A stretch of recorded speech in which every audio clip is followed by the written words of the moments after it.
এক রাজা তার বাগান বাড়ির উঠানে বসে আছে। এমন সময় এক লোক হাতে করে একটি মোরগ নিয়ে সেই রাজার সামনে উপস্থিত হলো। তখন রাজা মশাই বলল, কি ব্যাপার, এই মোরগ নিয়ে তুমি আমার কাছে আসছো কেন? তখন সেই লোকটি বলল, রাজা মশাই, আপনার নামে বাজি ধরে এই মোরগটি আমি জিতেছি, তাই খুশি হয়ে উপহার হিসেবে এই মোরগটা আপনার কাছে নিয়ে আসলাম। রাজা বলল, মাশাআল্লাহ, ভালোই করছো, দাও মোরগটা আমাকে দাও, আমি এটাকে ভুনা করে খাবো। 3 দিন পর আবার সেই লোকটি একটি ছাগল নিয়ে সেই রাজার দরবারে উপস্থিত হয়ে বলছে, রাজা মশাই, আপনার নামে বাজি ধরে এই ছাগলটিও আমি জিতেছি।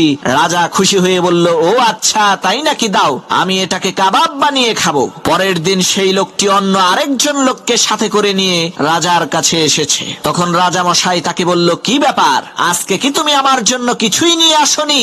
তখন লোকটি বলল, রাজা মশাই, আজকেও এনেছি, এই যে দেখেন, এই লোকটার সাথে আপনার নামে বড় একটা ষাঁড় গরু বাজি ধরছি, দুর্ভাগ্যবশত বাজিতে আমি হেরে গেছি।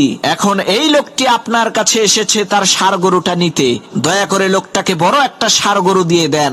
লোকটার এই কথা শুনে রাজা মশাই বলল, সর্বনাশ, বলিস কি, তুই তো আমারে ফাঁসাইয়া দিলি।